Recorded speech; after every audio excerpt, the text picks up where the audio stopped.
के आधार पर मैं पूछना चाहता हूँ कि क्या भगवान में मानते हैं? देखिए, मुझसे आगे कोई है। मैं छोटा हूँ, मैं एक सीमित व्यक्तित्व हूँ, मेरी सोच सीमित है, मेरा शरीर सीमित है और मेरा जीवन काल सीमित है। मुझसे आगे कुछ है, ये निसंदेह सत्य है, क्योंकि इतना सा ही अगर जीवन है तो फिर उसको जीने से फायदा नहीं, उसके आगे कुछ होना चाहिए, हो के रहेगा। तो आप मानते हो कि कुछ आगे है? मुझसे आगे कुछ है, लेकिन उसमें जो आपको साथ में कुछ अल्लाह के अभी जोड़ना जरूरी है, वो ये है कि मुझसे आगे जो है वो मेरी कल्पना नहीं होना चाहिए।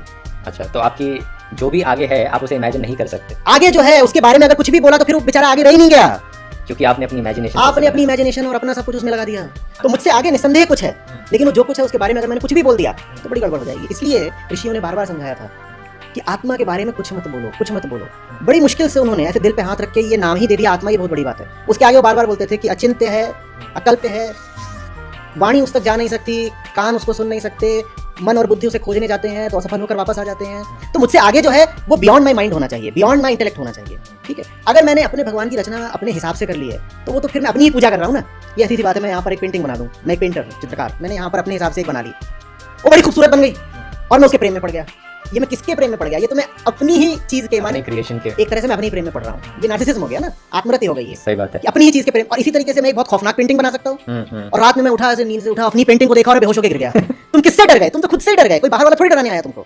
तो इमेजिनेशन से बचना। पर बाकी जो रिलीजन्स एग्जिस्ट करते हैं आज के दिन दुनिया में, हिंदुइज्म, इस्लाम, क्रिश्चियनिटी और अफ्रीका में जो रिलीजन्स हैं, वो इस कॉन्टेक्स्ट में कहाँ फिट बैठते हैं आपकी राय में? देखिए, सबने यही कहा है। कोई भी अगर दिक्कत ये होती है, लोग अपने जो मूल और शीर्ष ग्रंथ हैं उनको पढ़ते नहीं हैं।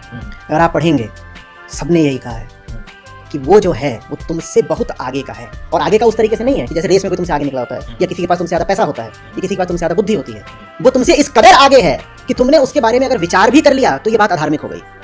तुमने उसको नाम दे दिए, ये तुमने कोई बड़ा अच्छा काम नहीं कर दिया। अच्छा, तुमने उसके बारे में सोचना शुरू कर दिया और अपनी कल्पना को विस्तार दे करके कितनी कहानियां, ये वो ऐसा हुआ वैसा, और तुमने अगर उसको इंसान जैसा बना दिया, तब तो ये तुमने क्या कर डाला, क्या कर डाला। तुम खुद अपने होने से संतुष्ट नहीं हो, तुम जैसे हो इससे तुम्हें कोई लाभ नहीं हो रहा, और तुमने अपना जो पूज्य था उसको भी अपने ही जैसा बना डाला, तो तुम्हें लाभ कैसे होगा? और अध्यात्म तो इसीलिए ताकि तुम्हें दुख से मुक्ति मिले। अब तुम्हें दुख से मुक्ति कैसे मिलेगी अगर तुम्हारा डॉक्टर तुम्हारी जैसा है?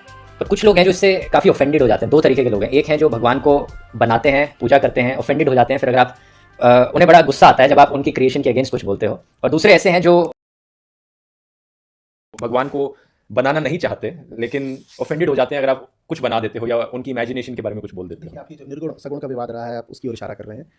मेरे पास बहुत बार हुआ है, लोग आए हैं जिन्होंने मूर्ति पूजा का बड़ा विरोध किया है। कह रहे मूर्ति पूजा तो एकदम बेकार की बात है, ऐसा है वैसा है। खासतौर पे मुस्लिम वर्ग से लोग आए हैं मुझसे बात करने के लिए, सद्भावना में ही बातचीत, बोले मूर्ति पूजा एकदम गलत होती है, और उसकी रिकॉर्डिंग हुई है, उसके सब वीडियो पड़े हुए हैं।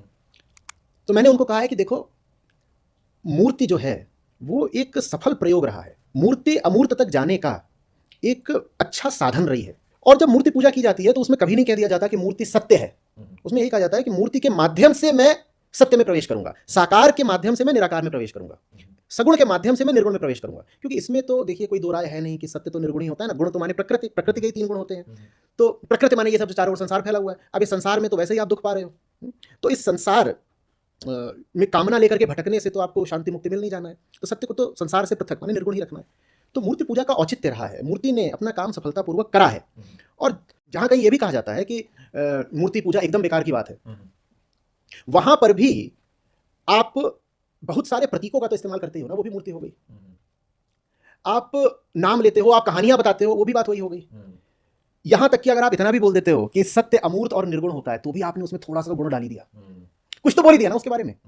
तो माने इंसान की व्यवस्था रहेगी हमेशा कि उसे मूर्त का इस्तेमाल करना पड़ेगा, किसी ना किसी तरीके से इमेजिन करना पड़ेगा, चाहे मूर्ति के फॉर्म में हो, चाहे वर्ड के फॉर्म में हो, चाहे ये हो कि मैं एक दिशा को मुंह करके पूजा करता हूं, वो भी तो मूर्ति माने भौतिक, समथिंग दैट इज फिजिकल। आप एक फिजिकल डायरेक्शन में मुंह करके पूजा कर रहे हो, ये बात भी तो मूर्ति की ही हो गई ना। तो आप इन सब के अगेंस्ट हो? मैं कह रहा हूं, याद रखो कि ये सब के सब मीन्स एंड मेथड्स हैं, अल्टीमेट ट्रुथ नहीं है। अच्छा, और अगर अल्टीमेट ट्रुथ क्या है फिर? अल्टीमेट ट्रुथ वो है जब आप ट्रुथ की बात करना ही छोड़ दो।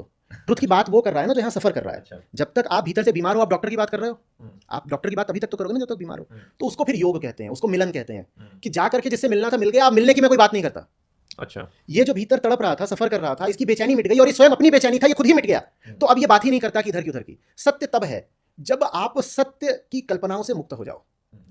चैन तब है जब आप चैन की कामना से मुक्त हो जाओ। ये बात एकदम सीधी है ना। जब तक अभी आपको, मुझे अगर अभी पानी चाहिए तो बात सीधी है, मैं प्यासा हूं। कब पता चलेगा कि प्यास मिट गई? जब पानी का ख्याल मेरे दिमाग से उतर जाए, तब समझ लो प्यास मिट गई। तो जब भगवान का ख्याल आपके दिमाग से उतर जाए, आप ये कह रहे हो कि तब जब मूर्ति अपना काम पूरा कर देती है, जब मूर्ति अपना काम पूरा कर देती है, तब जानिए कि मूर्ति सफल हो गई। और मूर्ति का काम कभी भी ये नहीं है कि आप जीवन भर मूर्ति की ही उपासना करते रहे। श्लोकों का काम भी जीवन भर ये नहीं है कि आप जीवन भर श्लोक ही रटते रहे।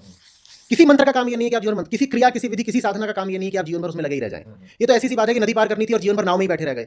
अच्छा नाव सफल तभी है ना जब एक दिन आप नाव को त्याग दो। अच्छा इसका मतलब है आप तट पर पहुंच गए, अब आपने त्याग दिया। तो ये सब विधियां हैं और इन विधियों का सही उपयोग किया जाना चाहिए। लेकिन दिक्कत क्या आती है, लोग पुल पर घर बना लेते हैं, लोग नाव में टेंट गाड़ देते हैं, लोग नाव पर पूरा खानदान खड़ा कर लेते हैं। अब उतरोगे कैसे?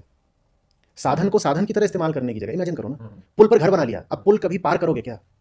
ये दिक्कत आ जाती है। लोग मीन्स को एंड समझना शुरू कर देते हैं, लोग साधन को साध्य समझना शुरू कर देते हैं। यही कारण है कि लोग एक दूसरे से लड़ते हैं धर्म के नाम